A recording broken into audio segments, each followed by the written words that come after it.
Hello दोस्तों, नमस्कार। Hindi audio book secrets of the millionaire mind, दौलत के खेल में चैंपियन कैसे बने, राइटर टी हार्व एकर। तो आपका धन का ब्लूप्रिंट कहाँ निर्धारित है? अब मिलियन डॉलर वाले सवाल का जवाब देने का समय है। धन और सफलता का आपका वर्तमान ब्लूप्रिंट कैसा है और यह अवचेतन रूप से आपको किन परिणामों की ओर ले जा रहा है? सफलता, दोयमता या वित्तीय असफलता? ब्लूप्रिंट इन तीनों में कहाँ निर्धारित है? आपकी प्रोग्रामिंग आर्थिक संघर्ष के लिए हुई है या आर्थिक संपन्नता के लिए? आप अपने धन के लिए कड़ी मेहनत कर रहे हैं या फिर आराम से काम कर रहे हैं? आपकी कंडीशनिंग नियमित स्थायी आमदनी के लिए हुई है या फिर अनियमित अस्थायी आमदनी के लिए? आप उतार चढ़ाव का सिलसिला जानते हैं। पहले तो पैसा आपके पास होता है, फिर नहीं होता है, फिर होता है, फिर नहीं होता है। ऐसा लगता है जैसे ये उतार चढ़ाव बाहरी संसार के परिणाम है। मिसाल के तौर पर, मुझे अच्छी तनख्वाह वाली नौकरी मिल गई, लेकिन फिर कंपनी दिवालिया हो गई। फिर मैंने अपना खुद का बिजनेस शुरू किया और स्थिति बहुत अच्छी दिख रही थी, लेकिन बाज़ार ठंडा पड़ गया। मेरा अगला बिजनेस बेहतरीन चल रहा था, लेकिन तभी मेरा पार्टनर छोड़कर चला गया। आदि मूर्ख ना बने, यह आपके ब्लूप्रिंट का किया धरा है। आपकी प्रोग्रामिंग कितनी आमदनी की है? ऊंची आमदनी, मध्यम आमदनी या कम आमदनी? क्या आप जानते हैं कि हम में से कई लोगों की प्रोग्रामिंग असली डॉलर की धनराशि में हुई है? क्या आपकी प्रोग्रामिंग हर साल 20,000 से 30,000 डॉलर कमाने के लिए हुई है? 40,000 से 60,000, 75,000 से 1 लाख या 1.5 लाख डॉलर से 2 लाख डॉलर तक, हर साल 2.5 लाख या उससे ज़्यादा? कुछ साल पहले हमारे 2 घंटे के एक सायंकालीन सेमिनार में एक बेहतरीन पोशाक वाला व्यक्ति बैठा था। सेमिनार पूरा होने के बाद उसने मुझसे पूछा कि क्या 3 दिन के मिलियनेयर माइंड कोर्स से उसे कोई मदद मिल सकती है, क्योंकि वह तो पहले से ही हर साल 5 लाख डॉलर कमा रहा है। मैंने उससे पूछा कि वह 5 लाख डॉलर कब से कमा रहा है। उसने जवाब दिया, लगातार 7 साल से। मैं यही सुनना चाहता था। मैंने उससे कहा कि वह हर साल 20 लाख डॉलर क्यों नहीं कमा रहा है। मैंने उसे यह भी बताया कि यह कोर्स उन लोगों के लिए है जो अपनी पूर्ण वित्तीय संभावना तक पहुंचना चाहते हैं। फिर मैंने उससे इस बारे में सोचने को कहा कि वह आधे मिलियन डॉलर की धनराशि पर ही क्यों अटका हुआ है। उसने कोर्स में आने का फैसला कर लिया। 1 साल बाद मुझे उसका ईमेल मिला, जिसमें लिखा था, कोर्स अविश्वसनीय रूप से फ़ायदेमंद था, लेकिन मुझसे एक गलती हो गई। अपने धन के ब्लूप्रिंट को दोबारा निर्धारित करते समय मैंने 20 लाख डॉलर सालाना आमदनी का लक्ष्य रखा, जो हमने पहले सोचा था। मैं इस साल उतनी कमाई कर चुका हूँ, इसलिए अब मैं कोर्स में दोबारा आ रहा हूँ ताकि ब्लूप्रिंट की प्रोग्रामिंग 1 करोड़ डॉलर के सालाना लक्ष्य पर कर लूँ। मैं यहाँ सिर्फ यह कहना चाहता हूँ कि वास्तविक धनराशि महत्वपूर्ण नहीं है। महत्वपूर्ण तो यह है कि क्या आप अपनी पूरी वित्तीय संभावना तक पहुँच रहे हैं। मैं जानता हूँ कि आप में से कई लोग यह पूछ सकते हैं, दुनिया में किसी को इतनी दौलत की क्या ज़रूरत है। पहली बात तो यह है कि यह सवाल आपकी दौलत के लिए बहुत सकारात्मक नहीं है, और इससे साफ पता चलता है कि आपको धन का अपना ब्लूप्रिंट बदल लेना चाहिए। दूसरी बात, वह व्यक्ति इतनी बड़ी धनराशि इसलिए भी कमाना चाहता है क्योंकि वह अफ्रीका में एड्स पीड़ितों की मदद करने वाली एक संस्था को बहुत बड़ा दान देना चाहता है। तो यह गलत धारणा छोड़ दें कि अमीर लोग लालची होते हैं। आइए आगे चलते हैं। आपकी प्रोग्रामिंग पैसे बचाने के लिए हुई है या पैसे खर्च करने के लिए? आपकी प्रोग्रामिंग अपने धन के अच्छे प्रबंधन के लिए हुई है या इसके बुरे प्रबंधन के लिए? आपकी प्रोग्रामिंग लाभकारी निवेश खोजने के लिए हुई है या हानिकारक निवेश खोजने के लिए? आप सोच सकते हैं, शेयर बाज़ार का, रियल एस्टेट में मेरे फ़ायदे नुकसान का मेरे ब्लूप्रिंट से क्या लेना देना है। ज़रा सोचें, शेयर या ज़मीन जायदाद कौन चुनता है? आप चुनते हैं। इसे खरीदने का फ़ैसला कौन करता है? आप करते हैं। इसे बेचने का फ़ैसला कौन करता है? आप करते हैं। मुझे लगता है कि इस पूरे मामले में आपका लेना देना तो है। मेरा सैन डिएगो में लैरी नामक एक परिचित है। पैसे बनाने के मामले में लैरी चुंबक है। उसका ब्लूप्रिंट यकीनन ऊंची आमदनी का है, लेकिन उस पैसे के निवेश के मामले में उसके पास मौत का चुंबन, किस ऑफ डेथ है। वह जिस भी चीज़ में निवेश करता है वह चट्टान की तरह पहाड़ से लुढ़कने लगती है। क्या आप यकीन करेंगे कि उसके डैडी के साथ भी बिल्कुल यही समस्या थी। ओह, मैं निवेश संबंधी सलाह लेने के लिए लैरी के करीबी संपर्क में रहता हूँ। उसकी सलाह हमेशा आदर्श होती है, आदर्श रूप से गलत। लैरी जो भी सलाह देता है मैं उसका उल्टा काम करता हूँ। मैं लैरी से प्यार करता हूँ। दूसरी तरफ कई लोग पारस पत्थर की तरह होते हैं। वह जिस चीज़ को छू लेते हैं वह सोने में बदल जाती है। पारस पत्थर का स्पर्श और मौत का चुंबन दोनों ही सिंड्रोम धन के ब्लूप्रिंट्स के प्रकटीकरण भर है। ये इससे ज़्यादा कुछ नहीं है। मैं एक बार फिर कहता हूँ, आपके धन का ब्लूप्रिंट आपके वित्तीय जीवन और यहाँ तक कि आपके निजी जीवन को भी प्रभावित करेगा। अगर आप महिला हैं जिसका धन का ब्लूप्रिंट निचले स्तर पर तय है, तो इस बात की संभावना है कि आप ऐसे पुरुष को आकर्षित करेंगी जिसका ब्लूप्रिंट भी नीचे तय होगा, ताकि आप आर्थिक दृष्टि से अपने आरामदेह दायरे में रह सकें और अपने ब्लूप्रिंट को सही साबित कर सकें। अगर आप पुरुष हैं जिसका ब्लूप्रिंट निचले स्तर पर तय है, तो इस बात की संभावना है कि आप ऐसी महिला को आकर्षित करेंगे जो खर्चीली होगी और आपको अपने सारे पैसे से मुक्ति दिला देगी, ताकि आप अपने वित्तीय आरामदेह दायरे में रह सकें और अपने ब्लूप्रिंट को सही साबित कर सकें। ज़्यादातर लोग मानते हैं कि उनके बिजनेस की सफलता मूलतः उनकी बिजनेस योग्यताओं और ज्ञान या फिर कम से कम बाजार में उनकी टाइमिंग पर निर्भर है। मुझे आपको यह बात बताते हुए अफसोस हो रहा है कि यह धारणा कोरी बकवास है। बकवास के सिवाय और कुछ नहीं है। आपका बिजनेस कितनी अच्छी तरह चलता है यह आपके धन के ब्लूप्रिंट का परिणाम है। आपका ब्लूप्रिंट हमेशा सही साबित होगा। अगर आपका ब्लूप्रिंट $1 लाख की सालाना आमदनी पर तय है, तो आपका बिजनेस उतना ही अच्छा चलेगा ताकि आपको हर साल $1 लाख की आमदनी हो जाए। मान लीजिए आप सेल्समैन हैं और आपका ब्लूप्रिंट $50,000 सालाना आमदनी के लिए तय है। अगर किसी तरह आप कोई बड़ी बिक्री कर लेते हैं जिससे आपको उस साल $90,000 मिल जाते हैं, तो या तो वह बिक्री रद्द हो जाएगी या फिर आपका अगला साल दुर्भाग्यशाली साबित होगा और आपको अपने वित्तीय ब्लूप्रिंट के स्तर पर ले जाएगा। दूसरी तरफ अगर आपका ब्लूप्रिंट $50,000 आमदनी पर तय है और 2 साल से आप मंदी में चल रहे हैं, तो चिंता ना करें, आपको यह सब वापस मिल जाएगा। ऐसा होना ही है। यह तो मस्तिष्क और धन का अचेतन नियम है। इस स्थिति में कोई शायद सड़क के पार पैदल जाते समय बस से टकरा जाएगा और उसे बीमे में पूरे $50,000 मिल जाएंगे। यह आसान है। अगर आपका ब्लूप्रिंट $50,000 पर तय है, तो किसी न किसी तरह अंत आपको यही मिलेगा।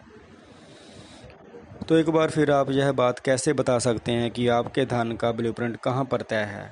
इसका एक स्पष्ट तरीका यह है कि आप अपने परिणाम देख लें,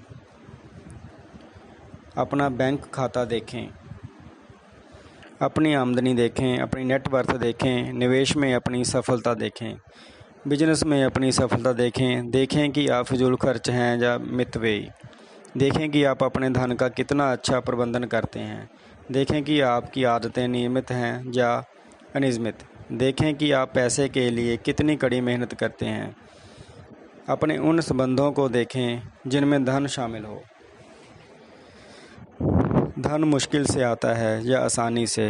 आप बिजनेस करते हैं या नौकरी?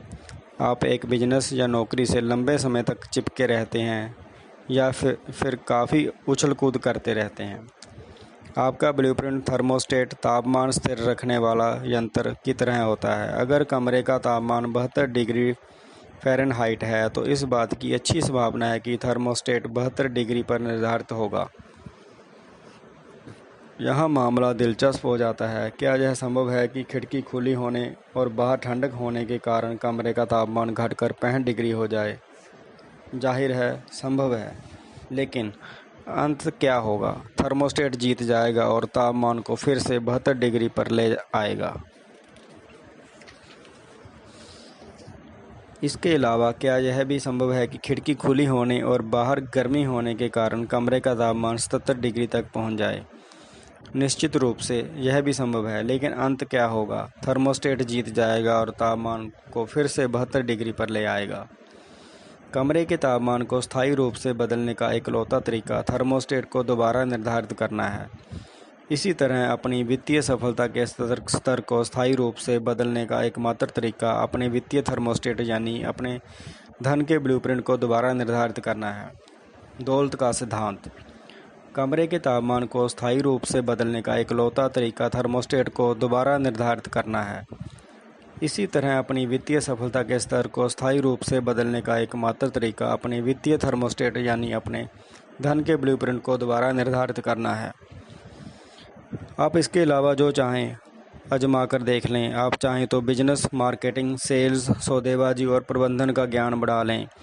आप चाहें तो रियल एस्टेट या शेयर बाजार के विशेषज्ञ बन जाएं। ये सभी ज़बरदस्त औजार हैं, लेकिन अगर अंदरूनी टूल बॉक्स बड़ी धनराशि उत्पन्न करने और कायम रखने लायक बड़ा और शक्तिशाली नहीं है, तो दुनिया के सारे औजार आपके लिए बेकार साबित होंगे। एक बार फिर यह साधारण सा गणित है। आपकी आमदनी सिर्फ उसी हद तक बढ़ सकती है जिस हद तक आप बढ़ते हैं। सौभाग्य कहें या दुर्भाग्य कहें, धन और सफलता का आपका व्यक्तिगत ब्लूप्रिंट आपके साथ ज़िंदगी भर रहेगा, जब तक कि आप इसे पहचान और बदल ना लें। हम इस पुस्तक के खंड 2 में यही काम करेंगे और मिलियनेयर माइंड इंटेंसिव सेमिनार में तो इससे भी आगे तक जाएंगे। याद रखें, हर परिवर्तन का पहला तत्व जागरूकता है। खुद पर नज़र रखें, सचेत बनें, अपने विचारों, डरों, विश्वासों, आदतों, कार्यों और यहाँ तक कि अपनी निष्क्रियताओं पर भी ध्यान दें। खुद को माइक्रोस्कोप के नीचे रखकर देखें, अपने बारे में पूरा अध्ययन करें। हम में से ज़्यादातर लोग यह मानते हैं कि हम अपनी ज़िंदगी चुनाव के आधार पर जीते हैं। आम तौर पर ऐसा नहीं होता है। भले ही हम सचमुच ज्ञानी हों, लेकिन हम हर दिन सिर्फ कुछ ही चुनाव करते हैं, यानी तब हम वर्तमान पल के प्रति जागरूक होते हैं। ज़्यादातर मामलों में तो हम रोबोट की तरह होते हैं, ऑटोमेटिक होते हैं और अपने अतीत की कंडीशनिंग तथा पुरानी आदतों के हिसाब से जीते हैं। यहीं पर चेतना काम आती है। चेतना आपके विचारों और कार्यों का निरीक्षण करती रहती है ताकि आप अतीत की प्रोग्रामिंग के बजाय वर्तमान पल में सही चुनाव करके जिएं। दौलत का सिद्धांत। चेतना आपके विचारों और कार्यों का निरीक्षण करती रहती है ताकि आप अतीत की प्रोग्रामिंग के बजाय वर्तमान पल में सही चुनाव करके जिएं। सचेत रहकर हम अतीत के बजाय वर्तमान के आधार पर जीवन जी सकते हैं। इस तरीके से हम स्थितियों पर उचित प्रतिक्रिया करेंगे और अपनी कुशलताओं व गुणों का पूरी क्षमता से दोहन करेंगे। तब हम घटनाओं पर अनुचित प्रतिक्रिया नहीं करेंगे और अतीत के डरों तथा असुरक्षाओं से संचालित नहीं होंगे। जब आप अचेतन हो जाते हैं तो आप अपनी प्रोग्रामिंग को देखकर उसका विश्लेषण कर सकते हैं। आप देख सकते हैं कि यह सिर्फ अतीत में मिली जानकारी है जिस पर आपने उस वक्त यकीन कर लिया था जब आप इतने छोटे थे कि उसका मतलब नहीं जानते थे। आप देख सकते हैं कि यह कंडीशनिंग आपका वर्तमान स्वरूप नहीं है, बल्कि आपकी पुरानी सीख है। आप देख सकते हैं कि आप रिकॉर्डिंग नहीं बल्कि रिकॉर्डर हैं। आप गिलास की सामग्री नहीं बल्कि गिलास हैं। आप सॉफ्टवेयर नहीं बल्कि हार्डवेयर हैं। हाँ, आनुवंशिकता आप अपनी भूमिका निभा सकती है और हाँ, आध्यात्मिक पहलू भी काम कर सकते हैं, लेकिन ज़्यादातर मामलों में दूसरे लोगों की धारणाएं और उनसे मिली जानकारी आपको आकार देती है।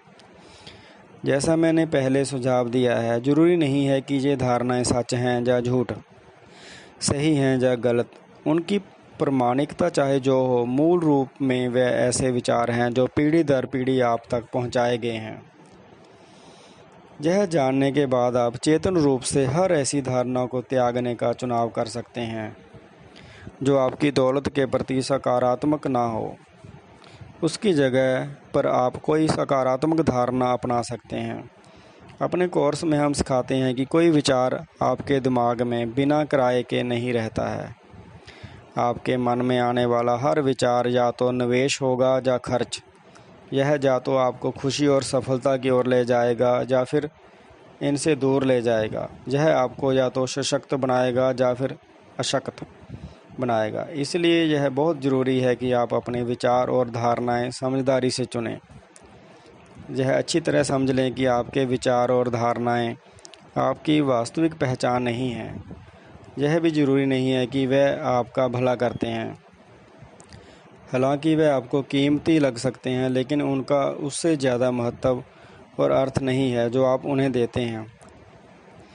किसी चीज़ का कोई अर्थ नहीं है सिवाय उस अर्थ के जो आप उसे देते हैं। याद करें, इस पुस्तक के शुरू में मैंने आपको यह सुझाव दिया था कि आप मेरे कहे एक शब्द पर भी भरोसा ना करें। देखिए, अगर आप सचमुच अपने जीवन को आसमान में ले जाना चाहते हैं तो आप अपने खुद के एक शब्द पर भी भरोसा ना करें। और अगर आप तत्काल ज्ञान चाहते हैं तो अपने सोचे एक भी विचार पर भरोसा ना करें। बहरहाल, अगर आप ज़्यादातर लोगों की तरह हैं तो निश्चित रूप से आपकी कुछ धारणाएं होंगी। इनमें से ऐसी धारणाओं को अपनाएं जो आपको फ़ायदा पहुंचाए, यानी अमीर धारणाएं। याद रखें, विचार भावनाओं की ओर ले जाते हैं जो कार्यों की ओर ले जाती हैं और कार्य परिणामों की ओर ले जाते हैं। आप अमीर लोगों की तरह सोचने और काम करने का चुनाव कर सकते हैं और इस तरह अमीर लोगों जैसे ही परिणाम उत्पन्न कर सकते हैं। सवाल यह है, अमीर लोग किस तरह सोचते और काम करते हैं।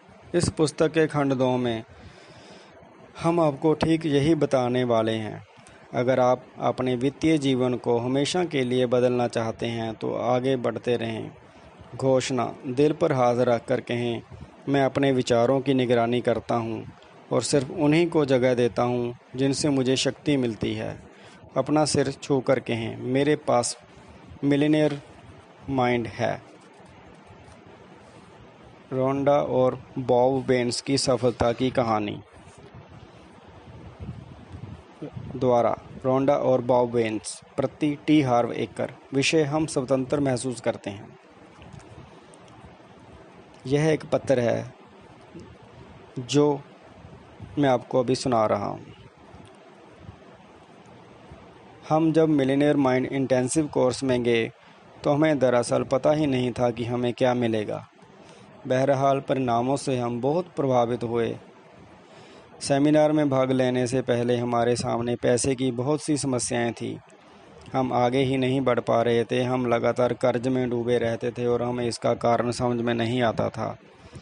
हम अपने क्रेडिट कार्ड का कर्ज पूरा चुका देते थे, आमतौर पर नौकरी से मिले बोनस की वजह से, लेकिन 6 महीने के भीतर दोबारा कर्ज में डूब जाते थे। इससे कोई फ़र्क नहीं पड़ता था कि हम कितना कमाते थे। हम बहुत कुंठित थे और आपस में बहुत झगड़ते थे। फिर हमने मिलियनेयर माइंड सेमिनार में भाग लिया। हार्व की बात सुनते समय मेरे पति और मैं एक दूसरे के पैर थपथपाते रहे और एक दूसरे की तरफ देखकर मुस्कुराते रहे। हमें ऐसी जानकारी मिली कि हम कहते रहे, कोई हैरानी नहीं। ओह, तो ऐसा इसलिए है। अब हर चीज़ समझ में आ गई। हम बहुत रोमांचित थे। हमने सीखा कि वह और मैं पैसे के बारे में कितना अलग अलग सोचते हैं। वह खर्चीले हैं और मैं किफ़ायती हूँ। कितनी भयंकर जोड़ी थी। इस जानकारी के बाद हमने एक दूसरे को दोष देना छोड़ दिया और एक दूसरे को समझना शुरू किया। अंत हम एक दूसरे को ज़्यादा समझने और प्रेम करने लगे। लगभग 1 साल गुजर चुका है और अब हम पैसे के बारे में बहस नहीं करते हैं। हम तो सिर्फ सीखे हुए सिद्धांतों के बारे में बातें करते हैं। अब हम कर्ज से बाहर निकल चुके हैं। सच तो यह है कि हमारे बचत खाते में पैसे हैं और ऐसा 16 साल के हमारे दाम्पत्य जीवन में पहली बार हुआ है। वाह, अब हमारे पास न सिर्फ भविष्य के लिए पैसा है बल्कि हमने अपने दैनिक खर्च, मौज मस्ती, शिक्षा, मकान के लिए दीर्घकालीन बचत और यहाँ तक कि दान के लिए भी पर्याप्त पैसे बचा लिए हैं। यह जानना अद्भुत है कि हम बिना किसी अपराध बोध के उन क्षेत्रों में पैसे का इस्तेमाल कर सकते हैं क्योंकि हमने उसी उद्देश्य के लिए पैसे बचाए हैं। हम स्वतंत्र महसूस करते हैं। हार्व, आपको बहुत बहुत धन्यवाद। दोस्तों, हमारा चैनल सब्सक्राइब करने के लिए धन्यवाद। आपका दिन शुभ रहे।